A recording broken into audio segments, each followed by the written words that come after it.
Adventures in time and space, told in future tense. Dimension X.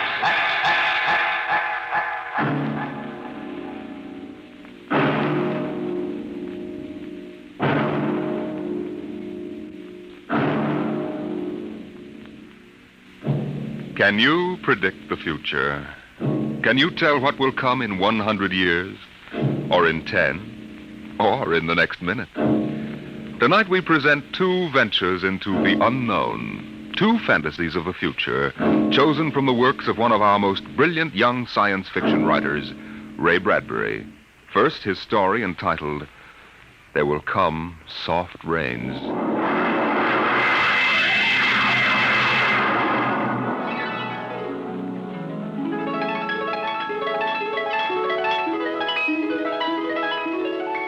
The house was a good house, planned and built to be lived in the year 1980. The real estate agent had told them all about it. Now, this is the bedroom. Of course, it contains all the latest devices, self-warming blankets, and, there's a brand new feature. Beds, which make themselves. Now, if you'll just step this way through the library, we can see the latest in talking book recorders, self-building fireplace, self-cleaning robot dust disposal. Oh, these little mouse-like things come out of the wall and take away all the dirt. Now, over this way. As a complete robot kitchen, of course. Just set the menu for the week and the stove does the rest. Then there's the automatic hydroponic garden, self-sprinkling fire protection. See, the house is fully automatic. Why, you could go away for a year and it would run itself.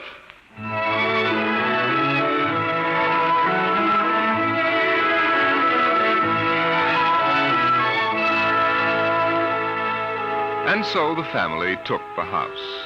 The man and the woman and the two children, a boy and a girl. And they lived contentedly, enjoying music and poetry and the rich, warm things in life.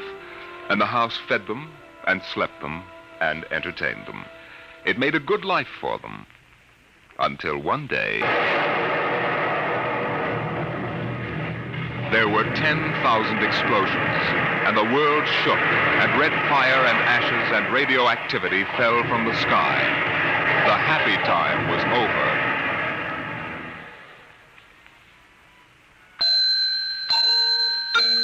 Tick-tock, 7 o'clock. Time to rise. Open your eyes. Tick-tock, 7 o'clock. Time to rise. Open your eyes. But the house lay empty. The clock talked to the empty morning. In the kitchen, the stove sighed and ejected from its warm interior 8 eggs, sunny side up, 12 bacon slices, 2 coffees, and 2 cups of hot cocoa. 7-9, breakfast time. Come and dine. 7-9. Today is April 28th, 1985. Today, remember, is Mr. Featherstone's birthday. Insurance, gas, atom heat, and electricity bills are due. In the walls, relays clicked, memory tapes glided under electric eyes, recorded voices moved beneath steel needles. 8-1, run, off to school, off to work, run, tick-tock, 8 o'clock, 8 o'clock. But no doors slammed. No carpets took the quick tread of rubber heels. At 8:30, the eggs began to shrivel. An aluminum wedge scraped them into the sink. 9:15, time to clean. 9:15, time to clean. Out of the wall, hundreds of tiny mechanical mice darted. The rooms were a-crawl with small cleaning animals, all rubber and metal. They sucked up the hidden dust and dirt and popped back into their burrows.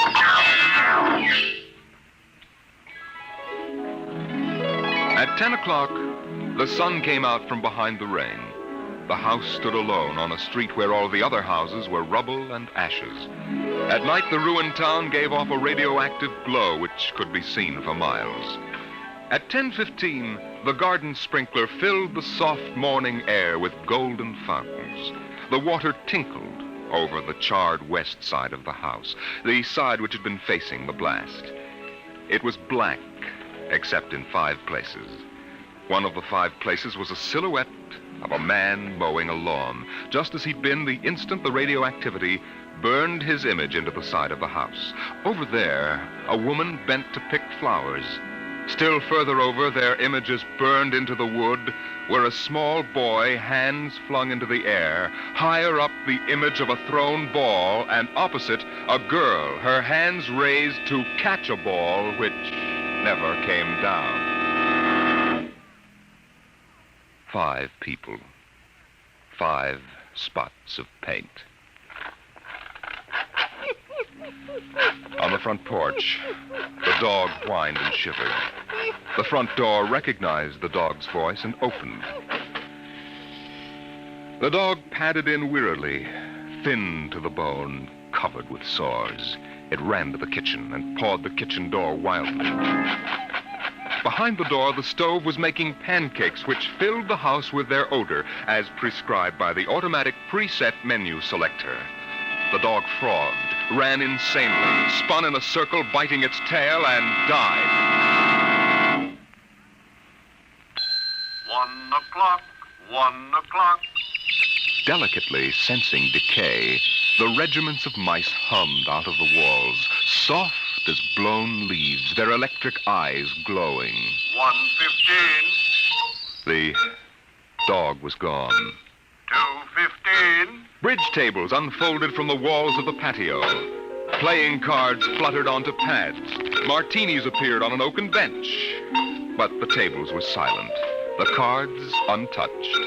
5 o'clock, 6 o'clock, 7 o'clock, 8 o'clock, 9 o'clock. Dinner was made, ignored, flushed away. Dishes were washed. In the study, the tobacco stand produced a cigar with half an inch of gray ash upon it, smoking, waiting. The hearth fire bloomed out of nothing. 9 o'clock, 9 o'clock. The beds began to warm their hidden circuits, and the phonograph spoke from beside the fireplace. Mrs. McClelland, what poem would you like to hear this evening? Mr. McClelland? Since you express no preference, I shall select at random from among your favorites. Sarah Teasdale, There Will Come Soft Rains. There will come soft rains, and the smell of the ground, and swallows circling with their shimmering sound, and frogs in the pools singing at night, and wild plum trees in tremulous white. Robins will wear their feathery fire, whistling their whims on a low fence wire, and not one will know of war. Not one will care at last when it is done. Not one would mind, neither bird nor tree, if mankind perished utterly. And spring herself, when she woke at dawn, would scarcely know that we were gone. The phonograph finished the poem. The empty chairs faced each other between the silent walls. At 10 o'clock that evening, the house began to die. The wind blew the bough of a falling tree into the kitchen window, smashing it. A bottle of cleaning fluid crashed on the stove.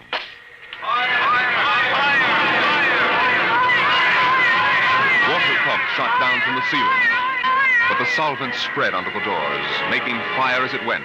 Other voices in other rooms taking up the alarm.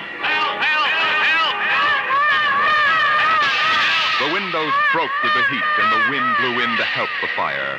The fire crackled upstairs at paintings, lay hungrily on the beds, devoured the rooms. The house began to shudder. The bared skeleton began to cringe in the heat. The wires revealed as if a surgeon had torn the skin off. Voices screamed in every room. Windows snapped open and shut like undecided mouths.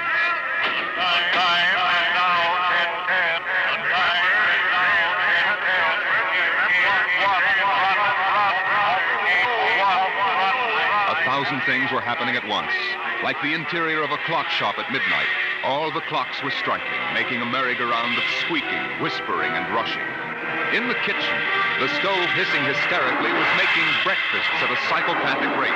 10 dozen pancakes, 6 dozen loaves of toast. Then, there was silence. The film spools were burned out. The wires withered and the circuits cracked. Then the house began to breathe its last. The beams began to give at the foundations. Long cracks appeared in the concrete. The seams were burst from the heat. And finally, with a huge rumble, it crashed into dust and rubble.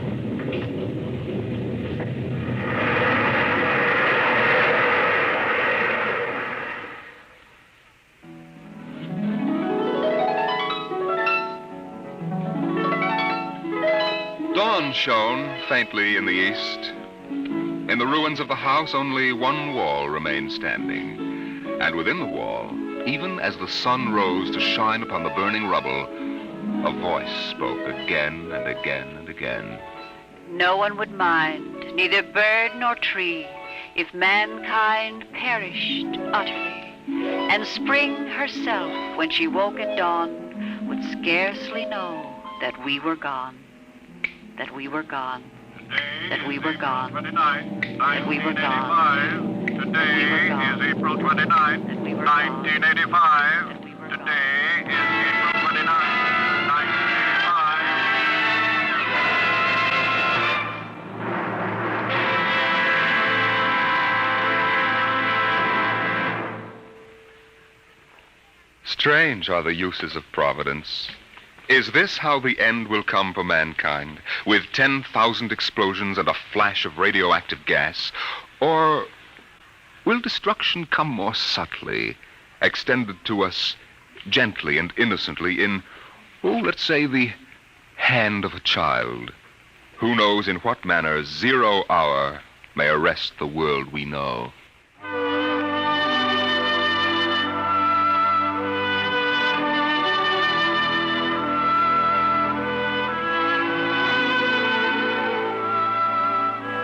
It was a perfect summer day in the year 1985. The streets were lined with green, peaceful trees. Businessmen sat in their quiet offices, taping their voices or watching televisors. Rockets hovered like darning needles in the blue sky. There was the universal quiet conceit and easiness of men accustomed to peace, quite certain that there would never be war or trouble again. There were no traitors among men, no unhappy ones, no disgruntled ones. The world was upon stable ground. Sunlight illumined the suburbs, and the town drowsed on a tide of warm, sunlit air. On the lawns, the children played, catapulting this way and that across the green grass, shouting at each other, holding hands, flying in circles, climbing trees, and laughing. And in the homes, busy mothers prepared for the evening arrival of their husbands. Excuse me, Mom. Good heavens, Mick, what's all the excitement? We're playing a game, Mommy, the most exciting game ever. What are you doing in that cabinet? I need some tools from Daddy's kit. Your father may not like... Oh, I'll take good care of them, Mom, I promise. Very well. Don't you lose anything. Oh, thank you, Mom. You want a glass of milk? Can't stop now, Mom. What's the name of the game, Mink? Invasion! Invasion. What will they think of next?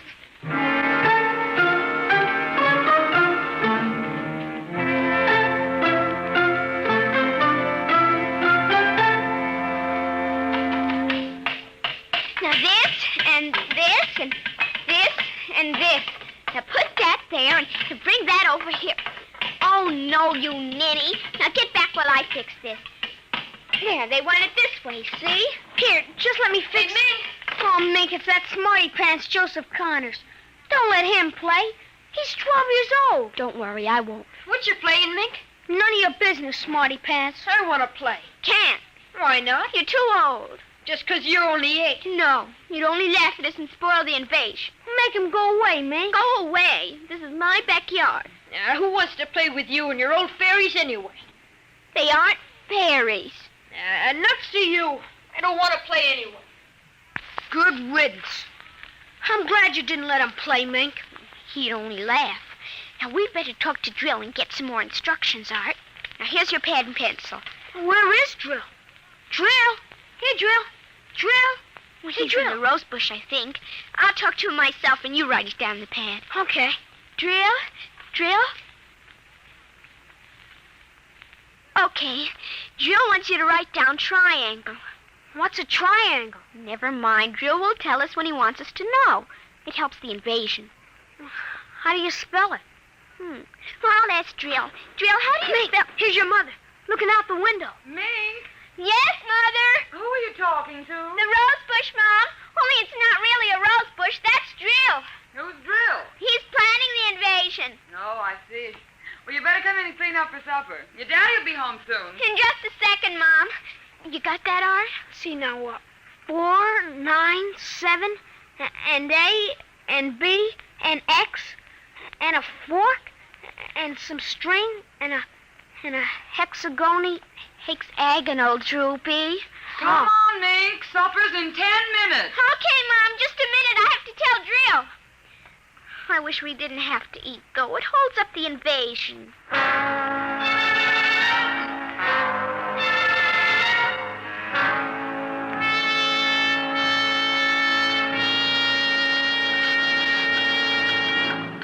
Mink, for heaven's sake, slow down. You'll choke on that soup.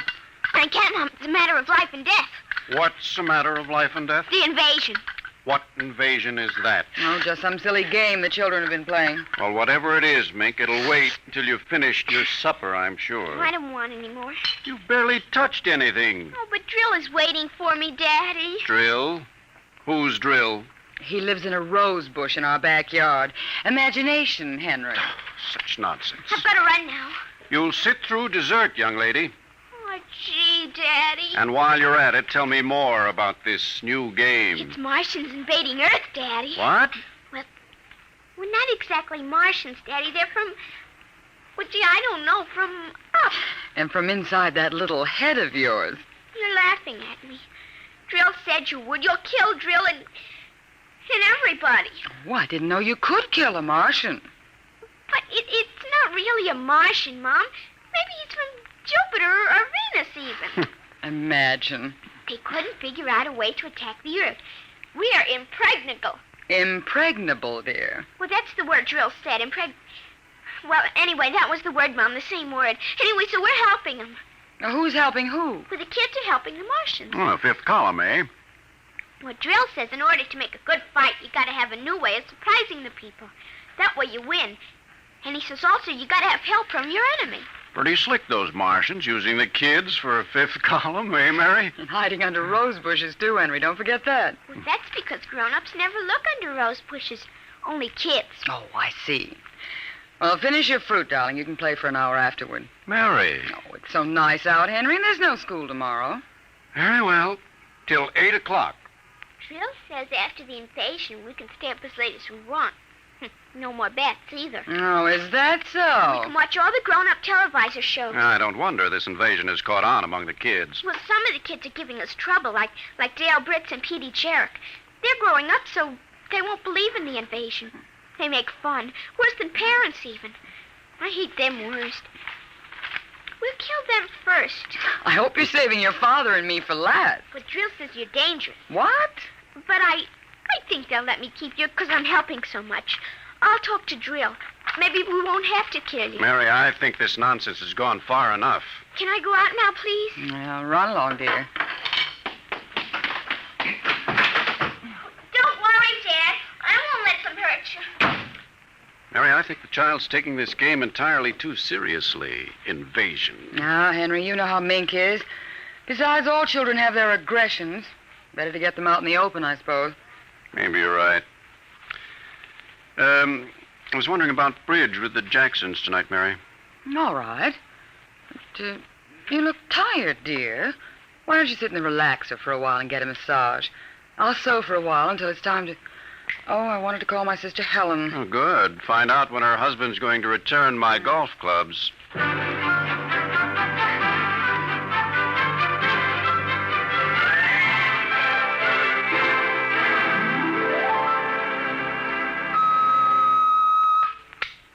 Televisor. Would you please connect me with Mrs. Helen Rogerson on Channel 7 2Z, Pittsburgh, Pennsylvania?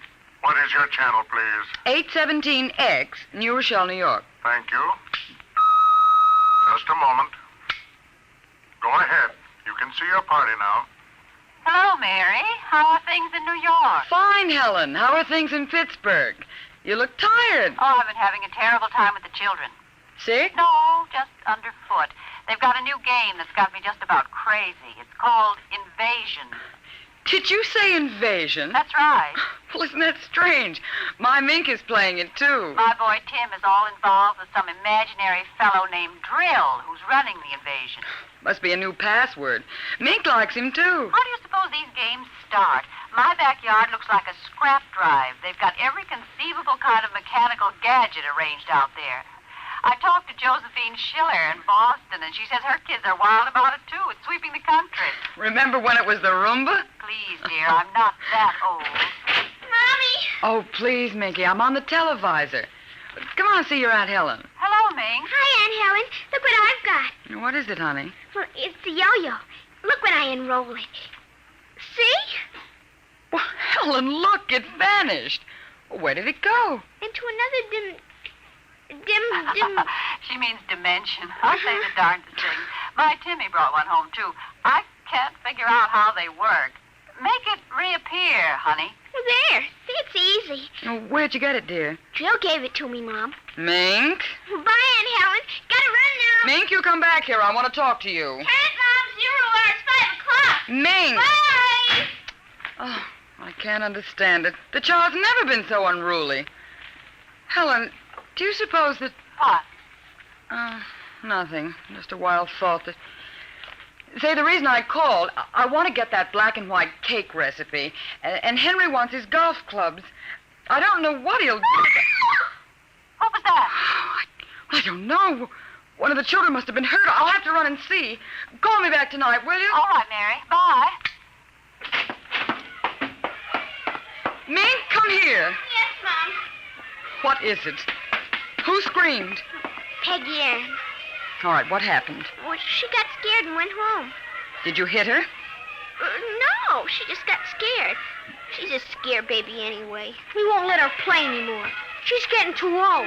Now, Mink, tell me why she cried.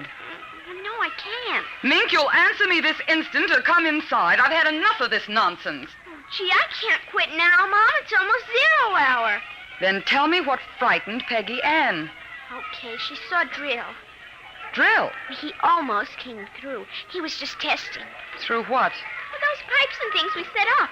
She looked into one of the pipes and screamed. I guess she saw Drill. And no one hit her? Uh-uh. Very well, Mink. I'll call Peggy Ann's mother and see how she is. And I'll call you for your bath in half an hour. Your father and I want to go out tonight. You won't be able to go out, Mom. Why not? 0 hours, 5 o'clock, Mom.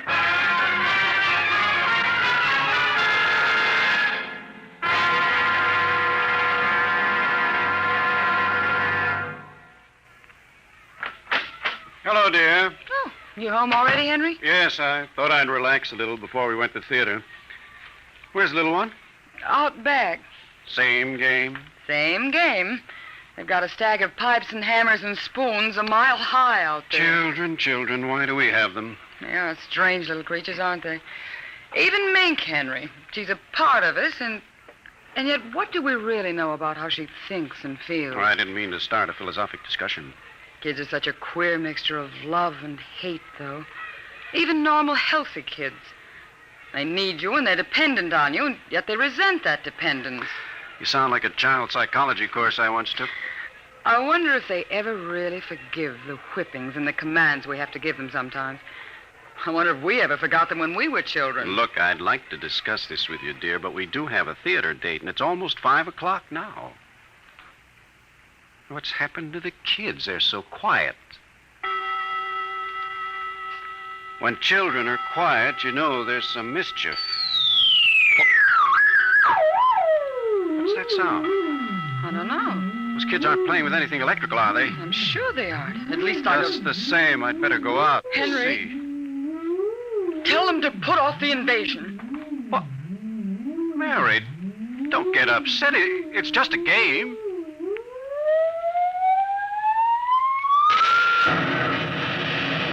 Lord, what's that? Look out the window, Mary. What is it? Where are the children? Mary, why are you shaking? What did you see? Henry, quick. Up to the attic. They aren't in the attic. Yes, the attic. Quick. Mary, come back here. Mary! Mary, don't go up. They aren't up there. Mary, you out of your mind? There's no one up here. Quick, shut the door. Lock it. Lock it. But there's nothing up here. What is wrong with you? Mary, come to your senses. What are you talking about? I saw it through the window, Henry. It was horrible. What? It is an invasion. Well, for heaven's sake, let's get down out of this attic and talk this over sensibly. I want to find out if Mink is all right. She's all right. I saw her. She was leading them around the corner of the house. Leading who? The kids? Shh. It's nothing. Oh, listen. Huh? The front door. They're coming. Good Lord, those kids sound like 50 men with boots on. Oh, not men. Oh, please, God, don't let them find us. Don't let them, please, God. I don't understand. Who's there? Shh, don't shout down here. Who's down there? I demand that you answer me. They're coming. The whole house is shaking. Who? Who's there? Please, be quiet, Henry. They might go away. Henry? Henry? Mom? Dad? Are you in the attic? Henry, listen. It's Mink. Mink, we've got to save her. Henry, you don't understand. She's leading them. What? She's leading them. She's on their side. Oh, please, God, forgive them. The children on their side? Oh, she told us, but we wouldn't believe her. Henry, they're coming out. Mom? Dad, we know you're in there. Well, I guess you better melt the lock, Tria. Henry, the lock. It's melting. The door. Oh, dear God. Mom? Dad? Oh, I see you now. Peek-a-boo!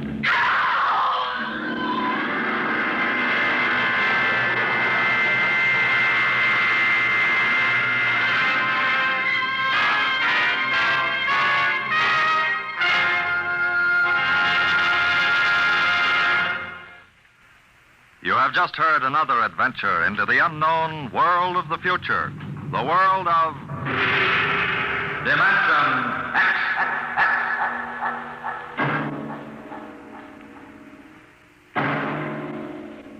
Next week, Destination Moon, a preview of the movie which is soon to have its world premiere in New York, telling the Robert Heinlein story of man's first trip to the moon.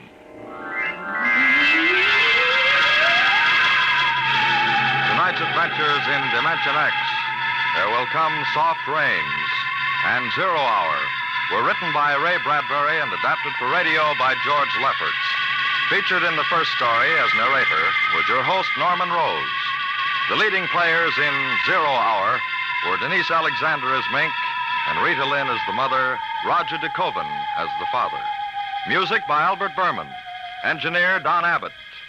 Dimension X is produced by Van Woodward and directed by Edward King. Robert Warren speaking.